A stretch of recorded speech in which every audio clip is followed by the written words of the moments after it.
हाय friends, good morning. ही बघा आमची लिसा.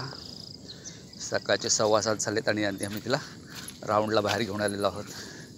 हे बघा हे मैदान आहे आणि हा पूर्ण रस्ता आहे. बघा रस्ता ओला असला तर तिची धावपळ बघा किती आहे जाण्यासाठी. आणि ती आता विचार करते कुठे कुठे बसायचं, कुठे काय करायचं सध्या चाललं आहे. आणि हा इकडचा आमच्या इकडचा थोडाफार छोटासा ओहळ बोलतात, नाला बोलतात तसं आहे. हे बघ हे मैदान आहे जिथे आम्ही लिसा क्रिकेट बघत होती. क्रिकेट बघायची ते मैदान पावसाळ्याने भरलं आहे. सगळं दलदल झाली आतमध्ये, म्हणून तिला आम्ही आता तिकडे आतमध्ये नेत नाही. पण हा तिचा दररोजचा मॉर्निंगचा मार्ग आहे. या मार्गावरती आम्ही तिला सकाळी फिरवतो. हे बघा आता ती थोडंसं बघेल, इकडे तिकडे वास घेते, खेकड्यांचा वास घेते. खेकडे वगैरे वरती येतात ना, तर खेकड्यांचा वास वगैरे घेते ती आणि बघते, प्रयत्न करते खेकडा भेटतो का बघण्याचा प्रयत्न करते.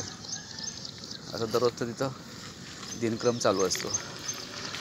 आणि आता थोडा ती हे बघा आतमध्ये जाऊन ती खेकड्यांसाठी बघते. बघा तिला ती माहिती ते खेकडे असतात म्हणून ती खेकड्यांच्या इकडे जाते.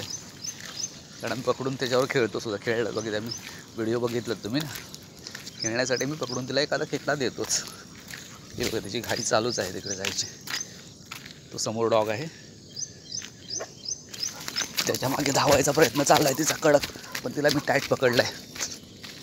तसं मी तिला त्यांच्या गावठी डॉग आहे, जे देशी डॉग आहेत त्यांच्या मागे पळायला देत नाही. ती धावू शकते तेवढा स्पीडली, कारण ती वयस्क आहे. 16 महिन्याची आहे ती, 16-17 महिन्याची आहे ती. बघा सगळे डॉग हुकायला लागले तिच्यावरती. दररोजचं हे नाही, पण सगळेच ओळखतात असं नाही ना. हे बघा हे घराजवळचे डॉग आहेत ते काय इकडे ह्या साईडला येत नाहीत रस्त्यावरती. तो त्यांचा एरिया तिकडचा आहे.